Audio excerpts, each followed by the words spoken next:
তোমাদের একটা কথা বলি চুপি চুপি। আমার কাছে এরকম কাস্টমার আছে, তোমাদের কাছে আছে নাকি জানি না। কিছু কিছু কাস্টমার আসে এরকম, দেখি ডিজাইনটা করে দেবে, হাতে ডিজাইন করে দেবে, পিছনে ডিজাইন করে দেবে, লটকন যেন অনেকগুলো থাকে, মানে অনেকগুলো যেন লটকন থাকে। সে ঠিক আছে, ডিজাইনার ব্লাউজ হলে তো দামটা একটু বেশি হয়, তাই না?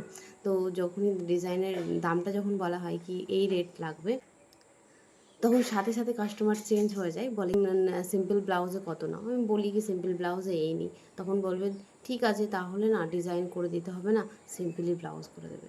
তখন ভেতর ভেতর আমার এত হাসি পায়।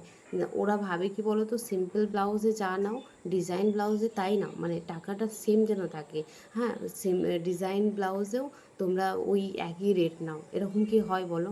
এটা তো সম্ভব নয়। একটা সিম্পল ব্লাউজ করতে আমাদের হয়তো 1.5 ঘন্টা সময় লাগে, তো একটা ডিজাইনার ব্লাউজ করতে তার থেকে অনেকটা বেশি সময় লাগে। তো রেটটা তো বেশি হওয়া উচিত। কী মনে হয় তোমাদের বলো তো? তোমাদের সাথে কীরকম হয় অবশ্যই কিন্তু জানাবে। আমার সাথে কিন্তু প্রায়ই এরকম হয়েছে, আর আমি ভেতর ভেতর খুব হাসি। এখন কার কার সাথে হয় অবশ্যই কিন্তু জানাবে। তো চলো, টাটা।